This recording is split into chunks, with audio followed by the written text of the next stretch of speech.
and staring at his darling face for the first time. This is Brad Meltzer joining us. How are you, buddy? I love that I get to finally see you. Gorgeous, as you expected, correct? You're asking me, or you're asking someone else? I mean, I think so, but it's we've turned away nobody. Yeah. Brad's got a new book out called The Viper, and it is much anticipated. And I know that this is it's so funny. Whenever we have you on, I know I'll see you on TV for the next 3 weeks now. We just did a run. It's been a run, man. It's fun. It's been. We just found. Let me tell you what a crazy week it's been, because when we did let me tell you what the book's about, because if I don't do that, then none of it will make sense. So a man walks into a funeral home carrying his favorite blue suit. He's got a terminal disease, and this is the suit he wants to be buried in. Okay. But here's the thing, Mike, is that if you go into your local bank and you open up a safety deposit box, paperwork gets filed. It means the government can eventually track it. Same thing if you go to the UPS store and you open up a PO box. But if you secretly sew something into the lining of your suit, and then you hand that suit over to your local mortician, you have the ultimate untraceable hiding spot. Oh, that's great. So the man leaves the suit in the funeral home, goes to his hotel room. There's a guy with a gun waiting and says, "Where is it?" Man says, "I don't know what you're talking about." Guy shoots the man dead. That suit's still in the funeral home. You won't believe what's hidden inside it or who's about to find it. And that's chapter 1 of The Viper. Oh. See that? Now, here's the great part. Let me just remind everybody. I just want to tell everybody the best thing about Brad's books is you don't have to. I mean, sometimes you read a book. Let's face it. There's not a lot of big readers these days. Although, as my buddy Bobby Kelly tells me, as he gets older, he does more reading. I just finished Cameron Crowe's book, which I could say is the first book I've opened to close in a long time. And but the good thing about Brad's books is the action starts from page 1. As soon as you're in there, the action starts right away. Don't bore us. Get to the chorus. Oh, I said the opening line is, "These were the last 17 minutes of his life." If I don't get you by the first sentence, I'm like, too slow, baby, because my attention span's so slow that I'm like, let's go. Help me find the action. And so when we're doing this book tour, for people who signed up to our mailing list, we gave out Viper tattoos. And if you wore the Viper tattoo to the book signing, you got to cut the line. Oh. Here's the part I get to finally tell you, is that, and people put them on their kids, they put them on their arms, old ladies with them on their arms, young guys with them on their arms. It was great. Until we got to the third stop of the tour and we had our first Viper tramp stamps. Not as thrilling for me as I think you think it is, right? Like, it was just, and the funniest part is then on, I think, the fourth or fifth stop, someone said to me, "Brad, if I make this a permanent tattoo, can I always cut your lines at the book signings?" I'm like, "Brother, you make it permanent, you're forever first in line." Like, people are just awesome. So our events have been really fun to do. Isn't that the weirdest? Like, I see celebrities talk about that all the time. I saw some people the other day that were saying I forgot who it was, but they were like, "What's the weirdest thing you've ever done?" And they said, "Well, we'll sign somebody's arm or whatever, and then they turn that into a tattoo." Yeah, I've done that. I've done the quote. They do quotes for my books. Oh, that's crazy. And then they send them to me and they say, "Can you write this out?" And I'm like, "What do you want to put it on a wall?" And they're like, "Write it small, this size." And I'm like, "You're gonna put a card on your wall?" And they're like, "No, I'm making a tattoo." And we've had it now, and I have pictures of myself with them, and you're taking a picture with like someone's arm or someone's leg, and it's my wife is like, "No." Yeah. I'm like, "Honey, but," and she's like, "No." Isn't it weird how your wife and kids don't have an ounce of the same admiration for you as your fans do? I watched my son read one of my books. I walked in, he didn't know I was actually walking in the kitchen, and he looks up from the book and he's like, "Dad, this one's actually good." And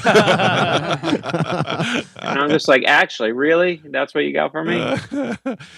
We were driving home from school the other day, and a commercial came on that I was on, and my daughter goes, "Is that you?" Now, granted, this happens all the time.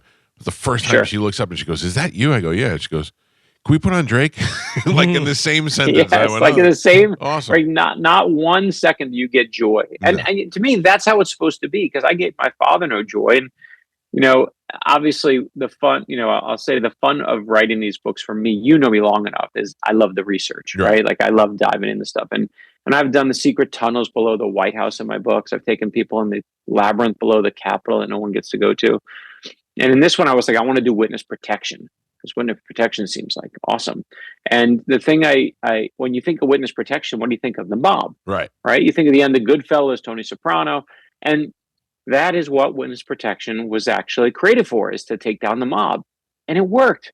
It actually worked. They Yeah. took down the mob. Mobsters testified against other mobsters, but it's not like crime stops. So what happens is other criminals just take their place. So instead of mobsters being the biggest group of witness protection, suddenly it's gang members, because gangs start thriving. Oh yeah. When 9/11 happens, we start chasing terrorists. Terrorists become the biggest group. You want to know one of the biggest groups of witness protection right now? Who is that? Accountants. Accountants, right? Because dad is king. So I love we had like the most macho, tough, like mobsters, and now we have like the nerdiest of all. Like that to me is perfect. I love it like that. I want it to always be like that. What is the biggest amount of research you had to do for this book? You know, the funny thing is, it's I mean, truthfully, and we did a lot of cool stuff. We did Dover Air Force Base. We took people into America's most secretive funeral home. We could talk about all that, but honestly, because it's you, and I don't tell the story often, but I'd say it to you, is the biggest thing for me in this book was my own life, because the last thing I put in the book was the opening quote of the book, and I found it at the end when I was done writing it. It's a quote that says, "I don't believe in closure. I'm not sure we ever really get over anything." Man, that thing just struck me. I'm like, why is that bothering me? It's a military quote. I'm like, why is that bothering me so much? All right. And I realized it went back to my dad. And you and I have spoken about the complicated relationships we have with, parents and dads. And my mom passed away, my dad passed away. And, I'd written a book about when my mom died, burying, a character who lost their mom. When my dad died, I wrote a book about a character losing their dad. I'm not a complex guy. My code was not that hard to crack, right? Like that, it's pretty clear. But this book the Viper was different. And yeah, when you read the Viper, you won't look at witness protection the same way again. But I'm not sure. For me, I look at myself again the same way. And let me say it like this: my dad used to blow stuff up all the time. It was just kind of a mess. He had no education. He just, was bad with money. When I went to graduate from college, they said you can't register for classes because no one paid your bills. I knew my dad had done that, and we figured it out. I took out a 1% loan, made it solid ground. Crisis averted. When I graduated from college, I changed my home address, and now all your mail gets forwarded to you. I quickly get in the mail $40,000 of credit card bills that I've not signed up for. Oh, That's how my dad was paying for college. He was, those offers they make to students saying, "Hey, sign up for a new credit card." My dad signed up for all of them. And that's what he was using to pay the bills, which is so dumb because a credit card, as you know, is a 22%, 25% interest rate. He could have had a 1% loan. They tell me the only way that I'm going to get out of all this debt is I got to testify against my father. I got to make sure he goes to jail. It's a fraud. It's fraud. And I'm like, I'm not ratting out my own dad. Right. So again, we make long payment plans. We talk to every credit card company. We calm things down. Again, quicksand becomes solid ground. But here's the part I missed in that story, Mike, is that, and I told the story at my dad's funeral, that when my dad was a kid, he used to get beat up by his own dad, who was a boxer in the military. My grandfather was. Jesus. I know my dad used to jump in front of his younger brother to take the hits for him so his younger brother won't get hit. I know he used to jump in front of his own mom and take the hits for her so she won't get hit. And I couldn't see that that's what my dad was trying to do for me, trying to take the financial hits for me so I could become the first in my immediate family to go to a 4-year college and actually get out. Yeah. And I couldn't see any of that because I was so focused on just the headache he was creating for me that I couldn't see his good intention. Because I was like, "Dad, why are you screwing this all up?" And it goes to this. At the end of the book, when you read The Viper, there's a word. I never knew this word before. I didn't know it existed. My vocabulary is like, pretty basic. But it's this word called pentimento. Pentimento. And pentimento. And it's a word that means, it's from painting. And it basically is a word that describes when paint gets really old on a canvas. The paint becomes transparent. You can see through it. And you can see the original pencil marks on the canvas that the artist made before they started painting, so they know what to do. You see in like the rough draft, all the mistakes, all the regrets, like a woman's dress that's swaying one way, they change their mind, that's swaying to the other. And I realized, Mike, that all of us are rough drafts. We're all of us filled with mistakes, filled with regrets, but you can't make a masterpiece without it. Yeah. And of all the things this book gave me, like, to me, closure's overrated. What you got to do is love yourself, accept yourself for who you are. Bad parts, good parts, crazy relatives, good relatives. And of all the things the Viper gave me, it gave me a little bit of forgiveness for my dad. So I that was the thing that kind of shocked me more than anything. When do you realize that? When you're writing the book, or is that an idea that you had first? No, I think, listen, I think some writers are like, I know my grand theme and I will push it through the book. I'm not like that. I Right. know the plot. I know what's going to make you turn the pages. I know the secrets I'm going to put in there from the government. But it's when I get to the end that I'm like, I noticed that, the opening scene that I told you about with the mortician on the radio, Hall and Oates is playing, right? You make my dreams come true. In the middle of the book, they're watching their favorite movie, The Breakfast Club. At the end of the book, they're watching, they're listening to Betty Davis Eyes. I'm like, why are all the different characters trapped in the past? They're all dealing with their past. I'm like, and I just go, what's going on here? Because I'm working on a book for 2 years and I don't know that thing that's really bothering everyone. And in the end, I saw that quote about closure. I'm like, uh, it all goes back to my dad. And then when I see that, I'm like, now I got the full picture of what this book The is. That's what I've been struggling with is saying, closing my own So past. you learn as time goes on. You don't know the whole thing beforehand. You're learning as you're doing it. Of course. I mean, and that's the thing is like a novel, a thriller is, and a novel is different because your soul's in it. Right. You can only put yourself and your experiences in there. And a lot of them are intentional, but a lot you just can't control, right? Like if I taped you for a week, I'd find your verbal tics that you say over and over. And I promise you, like some of those will reveal stuff about you. You're like, I don't even realize I do that. Oh yeah, Some people don't realize they apologize a lot. Some people don't realize they're like, they call everyone, hey, my friend. Like, why do you do that? yeah. And I love the fact that each book kind of gives me that surprise about myself. The book is called The Viper. It's Brad Meltzer, and it's available now. I wanted to try and read it before we had you on the show, but I haven't found the time. But it's right here, right behind my shoulder. I will get into it. What is the? I mean, I feel like we've talked about this every time, but at what point is somebody going to start making movies out of these things? I know, trust me, I got this character, Zig and Nola. You never have to read any of the other books. You can pick up The Viper and start now. Um, and Zig's this character who believes, like, if you're a good person, you put good into the world, you make the world a better place. Beautiful idea, completely naive idea, but an Right. idea worth fighting for. Nola's the opposite. She's like my girl with the dragon tattoo. If you Yeah. like that book, you're gonna like The Viper. And she's like, that's nonsense. You want the world to make sense, you grab it by the throat and you force it to make sense. And that's an idea worth fighting for. And I think for a while, all I was doing is trying to figure out, am I Zig? Am I Nola? Like, which one am I? Like, and that's what people do when they read it. They cast it. Like, I can't cast them. I know it's You like saying have to have who cast it in your head. no, because the thing is, it's like saying who would play your mom in the movie of your life. Like, it's your mom. Like, Yeah, I know you can like try and pick someone, but people say Zendaya. Zendaya. Ever pronounce her name? Zendaya. yeah, Some people like her for Nola. I don't know, like Steve Carell or someone for Zig. You need someone who's nice but has like an edge to yeah, him. yeah, Like yeah. they're. But I can never do that. Like the fun to me is like what I spend my time doing is like just that research and finding cool things and in the government's most secretive funeral home, finding things that I couldn't find. Casting is like, but that never stopped my mom when she was alive. She would always be picking out what she's going to wear to the Oscars next year. I'm like, Mom, it's a waste of time. And she's like, you never know, Bradley. You never It's know. true. So good. Well, I'm happy for you, Bradley, that you got another book going. It's called Viper. You can get it anywhere. You can go to Amazon, anywhere you're getting books these days, whatever the easiest. I promise. Good read, good author, guy who is the only guy we have on that's writing books. So you know that we're giving it a good recommendation. You know what? One thing I also owe you is I don't know if you remember, but last time I was on, I think for the last thriller, you said to me, you surprised me. You said, are there any teachers that are important in your life? And I was like, and I said the story about my English teacher when I was little. And you said, any others? And I said, oh, yeah, Mr. Ferguson. And you had Mr. Ferguson waiting on the line to surprise me, which I'm so glad I chose correctly because it could have been like a teacher that I hated and like, Yeah. screw him forever. But I will tell you, um, first of all, you were in the book, right? Yeah. I made you a character in the book, but I in had this book, asked for it. I said, even if you you had made me asked a for it, and I child took care molester. of it. I made Yeah. yeah, I did not make you a child molester. Yeah. That was a good thing by me. I gave you your own funeral home, I which I love was it. proud of. Love it.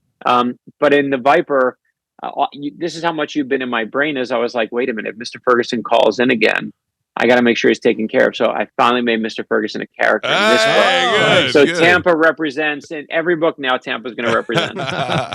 That's great, and good for Mr. Ferguson, because I would think there's nothing better as being a teacher than to see a student, especially one that you probably liked, to go on and do great things. So The congratulations. thing that was great, let me just tell you a story that I Yeah. didn't tell you about. Like, this is a crazy story, is that Mr. Ferguson was like 22 or 23 years old. He was like right out of college, and he was our teacher. And we knew back then, we're like, this guy's pretty young.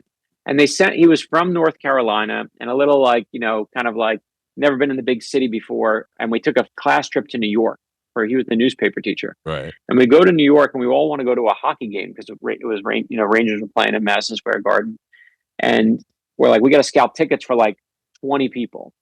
And back then, you used to like just find people like on the street to scalp your ticket. There's no StubHub, there's no nothing. So everyone's like, we all give Mr. Ferguson our cash. So he's got like $1,000 in cash for all the tickets back then from all of us. And we now find a scalper who's like, listen, man, let's get off the street because I'll get arrested. Come in this back alley with me. And I was from New York, so everyone was like, you need to go with Mr. Ferguson to make sure he doesn't get killed. Right. So I was like 17 or 16, and they sent me with the teacher, and I'm the muscle. I'm like, we are totally screwed if I'm the muscle. Yeah. And we go in the back alley, and they say to Mr. Ferguson, they quickly, by the way, spot that I'm the muscle, and they're like, they say, you can't come. You got to get rid of him, meaning me. And they say, put the money in the bag, and then we'll give you the tickets in the bag, and you give us the money. I'm like, they're going to scam you, dude. This is the scam I've ever seen.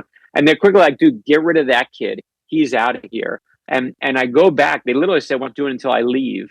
And I leave, and I'm like, everyone's like, where's Mr. Ferguson? I'm like, he's guaranteed dead. He's definitely guaranteed in that alleyway. But we did get our tickets to the Rangers game. You did. We did. Yeah. We did. Oh, and can I tell you one more story? There's no code among ticket scalpers. I don't know what there is. We literally said sometimes you just have to trust a mugger. Yeah, you got to put your faith in. So wait, here's one other story I got to tell you. This just happened. The craziest story. So when my first book came out, I go to your first book. You go to your hometown. So in New York, all my relatives are there. We have a nice showing. I go to Florida because I'm from Florida. I live in Florida now. Nice showing. And then they send me on the road. And so they sent me to Dallas, Texas, one of my first stops.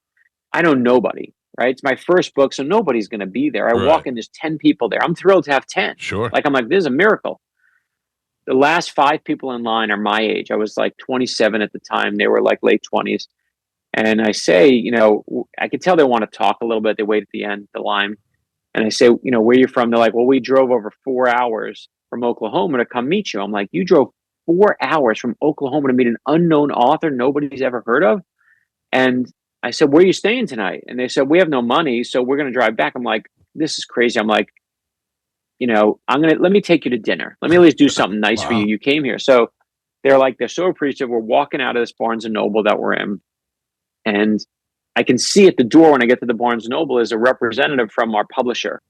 And I didn't see her before. I'm like, what are you doing here? And she says, they wanted me to check how you were doing. I'm like, she was spying on me to make sure I didn't screw it up when they put me on the road. And she says, what are you doing? I said, well, I'm taking these nice readers to dinner. And she says to me, you can't do that. They're going to murder you. And I'm like, they're not going to murder me. It's fine. And I'm like, it's fine. And she said, well, now I got to come to dinner to make sure they don't murder you. So sure enough, she comes to dinner with us. We fight over the check. She won't let me pay the check. And flash forward 25 years later, I'm in now Cleveland, Ohio on a book stop. This guy in line says, Brad, I've been supporting your books for 25 years now. You want to know why? I'm like, I have no idea why. And he says, because 25 years ago, you bought me dinner in Dallas, Texas. And man, I love that the world is like, it's like a boomerang sometimes. Like you put some good out in the world and it goes like boom, boom, boom, boom, boom, boom. I got to tell you, back. I love that too. Part of me is, I'm not embarrassed about it. Part of me, I'm a huge asshole. But for the most part, I do find when you do the right good things, it definitely comes back and it goes around. And especially if you take care of the people who take care of you.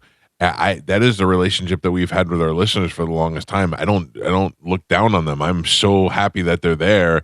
And people are like, oh, you guys are so down to earth. Yeah, we're thrilled that you exist. We No, and get I that feel the feeling. same as an author. I was in an airport bathroom, right? Not the most glamorous place, Sure. a few years ago, and there's a guy who's like, I'm washing my hands. This guy next to me is like 5 steps ahead of me. So if I and so as he walks out, I'm right behind him a few steps, and he looks over at the janitor, and he says, "Thanks for keeping it clean." And I was just struck in that moment that I'm like, I never looked at the janitor, must have said a word to any janitor in my Right. life. But you better believe I started saying when I go into any bathroom now, fancy restaurant, in an airport, thanks for keeping it clean. Yep.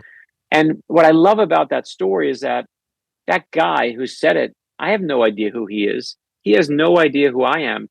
But for 20 years now, I've been saying, thanks for keeping it clean. Thanks to him. And what I love even more is my son started saying it. And Yeah. because he heard me saying it, Yep. not because I made him. And I love the fact, again, that boomerang, like sometimes you throw it out there like on a radio show. Sometimes you throw it out there in the form of a book, but you put some love and kindness out in the universe, and like a boomerang, boom, boom, boom, Yeah. boom, boom, it comes right back to you. It's the truth. You feel it. You'll see it out there, man. I love talking to you. I'm so glad that you're having another book out, and I hope you have the same huge success with this. It's called The Viper. It's available now. Check it out by Brad Meltzer. People are every once in a while will hit you up like when they say, "Hey, what's a show that you're binge watching?" They'll get us on what are you reading? And this is it, man. This is where it all Oh, I starts get with us. people who come to my events and they say I heard it, and it's what you said. They love you, man. You're doing putting good in the universe. It's Well, I good. hope so. Great to catch up with you. Congratulations on the new Always, book, The brother. Viper, and we will talk again soon. Can't wait. Thanks, Brad. There you go, the great Brad Meltzer.